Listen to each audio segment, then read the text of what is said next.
Olá, amigos, alunos e profissionais especializados. Espero que todos estejam bem em 2024. Sou Patrício Baionco, sou professor universitário, consultor e analista financeiro. O tema de hoje é sobre Fundo Monetário Internacional, um assunto importante tanto para você, aluno, profissional que queira adquirir alguns conhecimentos. Esse assunto vai te ajudar a posicionar melhor. Vamos ter condições de discutir sobre características, objeto de sua criação, finalidade e objetivos. Para não esquecer, eu vou lhe pedir um favor muito importante. Não esqueça de me seguir no canal, compartilhe as informações e aperte aquele sino para receber todas as informações do canal. Antes de analisar o tema, precisamos entender o motivo da criação do Fundo Monetário Internacional. O FMI é uma organização criada em 1944, na Conferência de Bretton Woods, mas passou a existir formalmente em 27 de dezembro de 1945. Na altura, era composta por 29 países membros que faziam parte da conferência, porque sentiam a necessidade de buscar uma organização que protegia os interesses dos países, que buscavam uma estabilidade financeira internacional. O FMI foi homologado pela Organização das Nações Unidas em abril de 1967.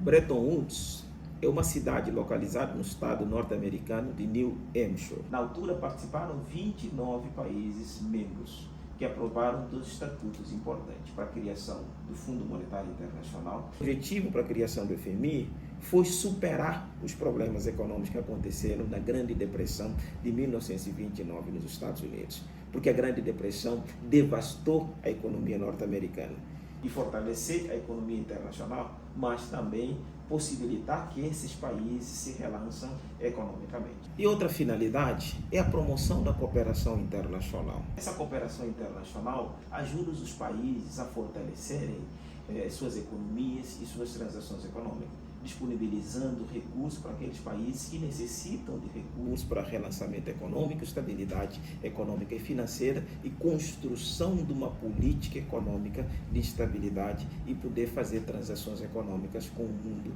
exterior e melhorar suas balanças de pagamento, tirar o sistema econômico do país na UTI. O que significa UTI? Unidade de terapia intensiva, ou seja, oxigenar economicamente aquele país e se relançar para o crescimento sustentável. O FMI tem como meta evitar desequilíbrio de balanças de pagamento no sistema cambial. Esses países membros ajudam-se mutuamente por meio de inserção de recursos no fundo, para que o fundo tenha condição de socorrer aqueles países que necessitam de recursos para a estabilização da sua economia. Além disso, o FMI planeja e monitora também os programas de ajustes estruturante dos países que necessitam de recursos para que possam relançar suas economias e buscar estabilidade e buscar prosperidade. Atualmente, o fundo possui 188 países membros. E muita gente pergunta, como é que o Fundo Monetário Internacional adquire recursos? Esse recurso é por meio de cotas. O FMI trabalha na manutenção do equilíbrio do sistema financeiro e econômico internacional, na tentativa de evitar a instalação de crises econômicas internacionais e regionais. Trabalha para a eliminação de potenciais barreiras de relações econômicas e comerciais entre os países membros. Fortalece esses países membros para que suas economias possam ser mais sólidas. O primeiro pilar é importante porque os países membros que apresentarem dificuldades econômicas e que precisam de recursos para a adoção de políticas estruturantes, como retomada de desenvolvimento e crescimento do país, e buscar uma estabilidade da moeda ou reconstrução da reserva, eles se recorrem à FMI, porque é uma fonte de captação de recursos mais barata que existe no mercado. E a finalidade do FMI também é fortalecer essas economias. FMI tem um objetivo e característica diferente: buscar uma estabilidade econômica para os países membros. Mas para isso, o FMI adota séries de políticas de austeridade. Para você conseguir captar recursos do FMI, você precisa atender requisitos importantes, que é chamado de política de austeridade. O que significa política de austeridade? Medidas de austeridade são ferramentas utilizadas com frequências por governos que têm dificuldade em contrair empréstimos ou cumprir suas obrigações financeiras com seus credores. A medida tem como objetivo reduzir os déficits orçamentários e aproximando a receita do governo das despesas, trabalhar para a redução das despesas.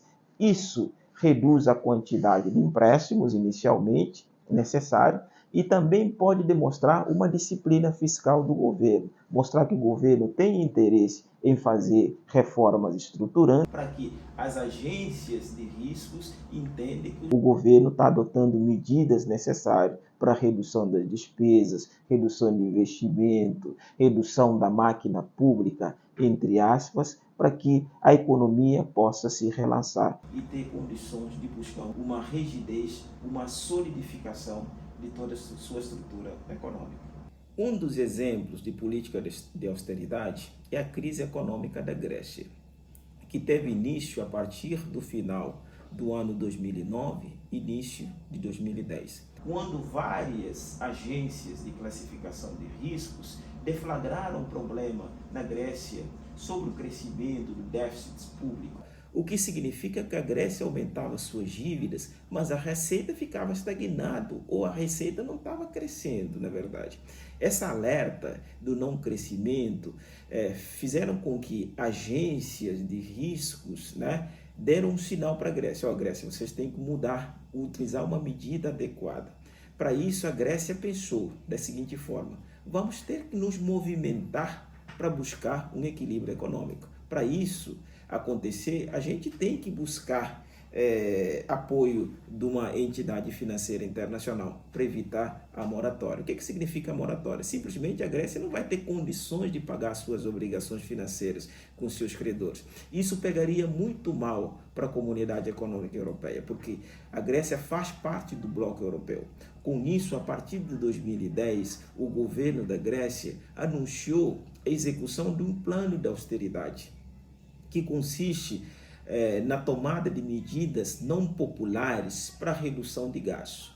Uma dessas medidas é redução de benefícios da aposentadoria. Quando você vai reduzir benefício da aposentadoria, você está criando um problema. Quando você está reduzindo benefícios de salário da população, você está criando um problema. Muito menos quando você está aumentando imposto, aí você está criando uma baita problema para o governo. Mas são problemas que são necessários ser enfrentados, porque o governo precisa utilizar essas medidas de austeridade para reduzir suas despesas, seus custos administrativos e buscar aumento da receita. Segundo pilar, diz respeito à vigilância econômica.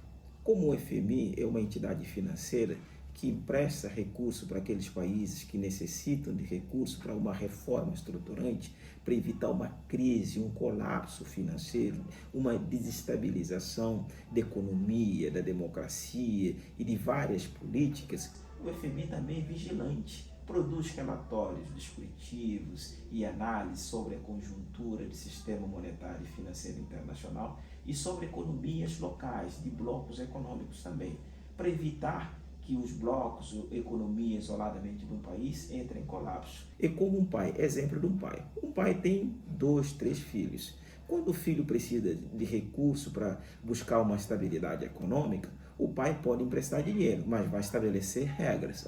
Eu vou te vigiar, eu vou sugerir que esse recurso seja utilizado da melhor forma possível para que você possa sair nessa situação difícil que se encontra. O terceiro pilar é desenvolvimento de capacidade por meio da assistência técnica e treinamento. O FMI não empresta recursos só para aqueles países que necessitam de recursos para a reforma estruturante, mas o FMI também treina, capacita profissionais daqueles países para que possam utilizar aquele recurso da melhor forma possível para o benefício da população e relançamento da economia. Os trabalhos da organização são detalhados da seguinte forma: Assembleia dos governadores, que são considerados órgão máximo, comitê ministeriais, diretoria executiva, sistema de cotas, moeda, financiamentos e poder de votos. Os trabalhos da organização são detalhados da seguinte forma: Assembleia de Governadores, considerado órgão máximo da instituição, comitê ministeriais, diretoria executiva, sistema de cotas, moeda, financiamentos e poder de voto. Como qualquer organização do século XXI, o fundo também passa por processo de modernização.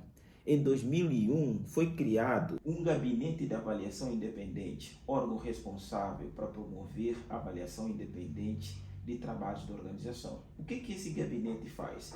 Esse gabinete trabalha como um órgão de auditoria, de acompanhamento de todos os trabalhos que o fundo faz, para acompanhar se os recursos que são destinados para um determinado país é um recurso justo, foi discutido de forma adequada, aquele recurso está sendo utilizado de forma adequada, está atendendo todos os critérios necessários estabelecidos no contrato, no estatuto da própria organização. Esse gabinete trabalha para a modernização dos processos do próprio fundo, para que o fundo realmente atenda os países necessitados de forma mais objetiva, que ajude esses países a atingirem os seus objetivos de estabilidade do processo administrativo e econômico e melhorar suas atividades estruturantes. A autoridade decisória máxima do fundo é a Assembleia de Governadores, formada por um representante titular e um representante que altera de cada país. Geralmente é representado pelo ministro da Economia e Finanças ou presidente do Banco Central dos países membros. A diretoria executiva é composta por 24 membros eleitos ou indicados pelos países ou grupo de países membros. É responsável pela atividade operacional do fundo e deve reportar-se anualmente à Assembleia de Governadores, que é considerado órgão máximo. A diretoria executiva concentra suas atividades na análise da situação específica do país que necessita de recurso e no exame de questões como o Estado, situação econômica do Estado, especificamente do bloco econômico, a situação econômica mundial, análise do mercado internacional de capital, a situação econômica das instituições financeiras de forma isolada, faz um monitoramento econômico de programas de assistência financeira do fundo. Como é que o fundo está sendo utilizado? Esse fundo destinado a um país que necessita de recursos está sendo utilizado da melhor forma. O terceiro pilar está funcionando, o segundo pilar está funcionando, o primeiro pilar está funcionando, a medida da austeridade está sendo levado a sério por aquele país. Isso é muito importante. Atualmente, a diretora-geral do Fundo Monetário Internacional é uma búlgara chamada Kristalina Georgieva. Antes de assumir a direção do fundo, já foi diretor-geral do Banco Mundial no período 2017 a 2019. Atualmente está dirigindo o Fundo Monetário Internacional. Existe um fato curioso. Todos os diretores gerais do Fundo Monetário Internacional sempre é um europeu, mas todos os diretores gerais do Banco Mundial é um norte-americano, exceto a direção da Georgieva no período 2017 a 2019. A diretoria executiva do fundo é composta por 24 diretores selecionados por um país ou grupo de países e também pelo diretor-geral da unidade. Existem 8 países com assentos permanentes, que são os Estados Unidos, que tem poder de veto, Alemanha, Japão, Reino Unido, França, China, Rússia e Arábia Saudita. E existem também 16 membros da diretoria que são eleitos bienalmente entre grupos de países. No sistema do Fundo Monetário Internacional, existem grupos de países que têm um voto, né, que representa esses grupos de países. E tem votos de cada membro, existem votos daqueles países que têm maior participação em termos de cotas, existem votos de grupo de países. Atualmente existem 10 maiores cotistas do fundo. Estados Unidos lidera essa lista com aproximadamente 18%, vem Japão, China, Alemanha, França, Reino Unido, Itália, Índia, Rússia e depois vem o Brasil. Com relação à cota dos países de língua oficial portuguesa, na lista, de acordo com as informações extraídas no site do fundo, Portugal está representado em 42ª posição, com 0,45% de todo o recurso de cota do fundo. E os dados sobre os outros países de língua oficial portuguesa, a gente não consegue encontrar porque a participação é ínfima, a participação é próximo de zero. Existem até alguns países que nem participam, dada a sua situação financeira atualmente, de forma que os restantes dos países de língua oficial portuguesa, tirando o Brasil e Portugal, o resto não se apresenta em termos de participação da cota, mas necessitam desses recursos para a alavancagem da sua estrutura econômica do país. O crescimento econômico de qualquer país depende da estabilidade política, democrática e vários fatores, entre os quais uma economia sólida, uma democracia sólida, as transações econômicas frequentes, uma estabilização de toda a estrutura funcional do Estado e administrativa. É por isso que a gente tem interesse de entender o que o Fundo Monetário Internacional faz e o que o Banco Mundial faz. O Fundo Monetário Internacional e o Banco Mundial são parte de sistemas das Nações Unidas e são criados simultaneamente na Conferência de Bretton Woods para suprir a necessidade econômica e financeira dos países que necessitam de recursos para relançamento das suas economias, com o objetivo de atuar na recuperação das economias nacionais que foram devastadas com a Segunda Guerra Mundial e aquelas economias que precisam da retomada de crescimento e buscar, consequentemente, uma estabilidade e supressão de todos os problemas estruturais que o país atravessa. Apesar disso, o campo também da atuação dessas duas unidades financeiras são distintas. O FMI trabalha para atendimento da situação financeira daqueles países que necessitam de alavancagem financeira. O Banco Mundial financia projetos específicos, especialmente em países desenvolvidos ou emergentes, que tem como objetivo o crescimento econômico e desenvolvimento socioeconômico desses países. Ou seja, o Banco Mundial tem foco de financiamento. O foco do Banco Mundial é o financiamento de projetos que auxiliam em objetos específicos, bem como setores estratégicos de fundamental importância para a estrutura interna do país.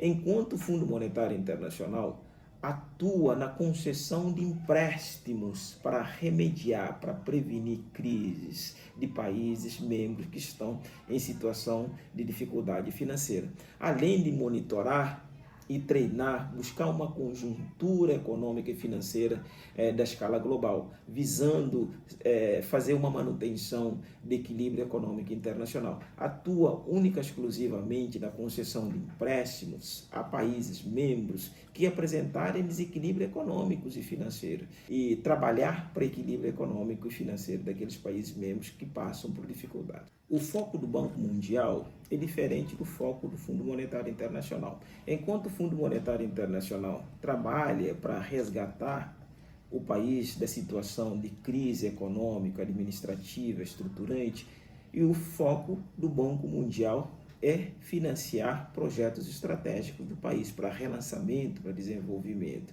criação de infraestrutura, modernização do sistema tecnológico, abertura de estrada, criação de pontes, trabalhar na infraestrutura do país, são mote do financiamento do Banco Mundial. Enquanto o Fundo Monetário Internacional tem uma linha de financiamento única e exclusivamente para países membros que passam por dificuldades financeiras estruturantes. Existem algumas críticas em relação ao funcionamento do próprio Fundo Monetário Internacional. Uma das críticas é em relação ao sistema de cotas.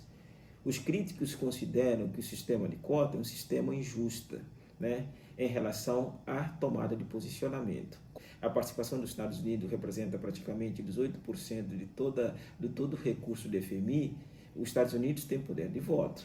O restante dos países ricos, eles têm poder de decisão forte e conseguem influenciar a destinação de recursos, conseguem beneficiar de recursos maiores, caso necessário, diferentemente daqueles países que participam com cotas menores. Segundo especialistas, segundo críticos, consideram que esse tipo de situação não é uma situação democrática, em que os países pobres não podem pleitear recursos igualitários àqueles países ricos. Mas, convenhamos, aqueles países que participam com uma cota significativa, eles têm maiores riscos. Consequentemente, eles vão ter poder de decisão e influência significativa dentro da própria unidade, porque eles correm maior risco, eles destinam uma parcela de recursos maiores, eles acabam tendo uma participação de decisão também maior, diferentemente daqueles países que participam com uma cota menores, insignificante, ou não conseguem participar com as cotas, eles não conseguem se opinar de forma igualitária com aqueles países que têm maior participação. Voltando ao desafio inicial, se o FMI é um banco, é um fundo e se é uma cooperativa, agora temos a condição de responder que o FMI é um fundo que trabalha na recuperação da economia daqueles países que estão devastados, implementando séries de medidas necessárias, são medidas de políticas de austeridade, medida de treinamento e medida de vigilância. FMI atua praticamente em todos os países membros e tem a devida contribuição para a estabilização da economia desses países e relançamento econômico e trabalha para a melhoria da economia global. Não se esqueça de curtir o canal, se inscreva, compartilha, dá um like. Para o próximo debate, vou falar sobre rotativo do cartão de crédito. Para você que tem cartão de crédito, esse assunto é muito importante.